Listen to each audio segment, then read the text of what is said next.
دو باتیں ہیں۔ پہلی بات یہ ہے کہ اس رات میں نبی کریم صلی اللہ علیہ وسلم سے قبرستان جانا ثابت ہے، تو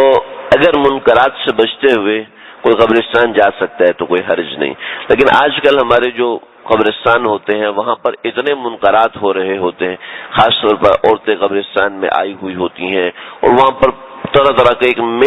میلے کا سما ہوتا ہے۔ نبی کریم صلی اللہ علیہ وسلم کا ارشاد ہے کہ قبروں کی زیارت کیا کرو کہ اس سے تم کو عبرت حاصل ہوتی ہے، لیکن آج کل اس رات میں خاص طور پر قبرستان جانے سے عبرت تو حاصل نہیں ہوتی، البتہ شغل میلہ ہوتا ہے۔ لہذا کوئی ایسا قبرستان جس کے بارے میں پتہ ہے کہ یہاں کوئی ایسا مسئلہ نہیں ہوگا وہاں جا سکتے ہیں، اللہ کے نبی سے جانا منقول ہے۔ لیکن اس میں ایسے ہے کہ زندگی میں صرف ایک مرتبہ اللہ کے نبی قبرستان گئے ہیں، تو اس لیے کبھی جائیں کبھی نہ جائیں، معمول نہ بنایا جائے کہ قبرستان جانا ہی جانا ہے،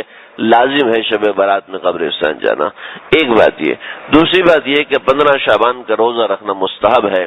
بعض حضرات نے لکھا ہے کہ مسنون ہے، مسنون نہیں ہے، مستحب ہے، اس لیے کہ جس روایت میں روزے کا ذکر ہے وہ کچھ ضعیف روایت ہے، لیکن ضعیف روایت سے استحباب ثابت ہوتا ہے۔ استحباب کا مطلب یہ ہے کہ کرو گے تو بہت بڑا اجر ہے، نہیں کرو گے تو کوئی گناہ نہیں ہے۔ تو لیکن چونکہ روایت میں آیا کہ قوموا لیلھا وصوموا نہارھا، کہ اس کے رات کا قیام کرو اور دن میں اس کے روزہ رکھو، یہ چونکہ حضرت علی رضی اللہ عنہ سے ابن ماجہ شریف کی روایت ہے، آپ صلی اللہ علیہ وسلم کا ارشاد ہے، آپ نے فرمایا کہ یہ نصف شعبان کی رات بہت بڑی رات ہے، اللہ اس میں مغفرت عام فرماتے ہیں، اور پھر تمہارے ذمہ ہے کہ اس کی رات کا قیام کرو اور اس کے دن میں روزہ رکھو، کما قال، الفاظ کچھ اوپر نیچے ہیں۔ تو یہ روایت ہے، اس روایت کی بنا پر صرف اگر کوئی شخص 15 رمضان کا بھی روزہ رکھتا ہے تو صحیح ہے۔ ویسے علماء کرام نے جن روزوں کو مستحب لکھا ہے، اچھا لکھا ہے، جیسے کہ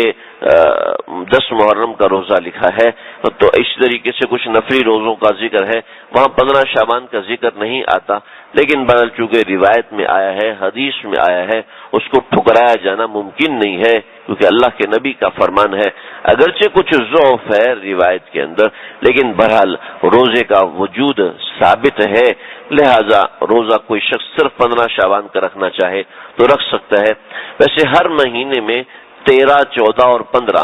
یہ 3 روزے اللہ کے نبی نے کبھی کبھار رکھے ہیں، اور نوجوانوں کو اس کا حکم فرمایا کہ اس کو رکھا کرو، فائدہ مند چیز ہے۔ تو 13، 14، 15 ان کو ایام 20 کہتے ہیں۔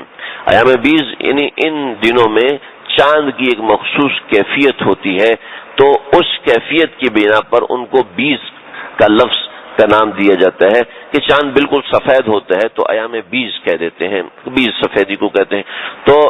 13،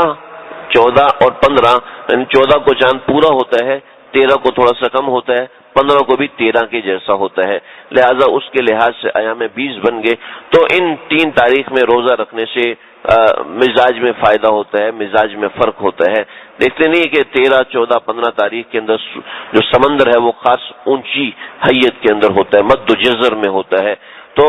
برحال تو 13، 14، 15 کا روزہ ویسے ہی مستحب ہے، کوئی اس لحاظ سے رکھے تو بہت اچھا ہے، ورنہ 15 تاریخ کا روزہ بھی رکھ سکتے ہیں۔ اس رات کی عبادت کے اندر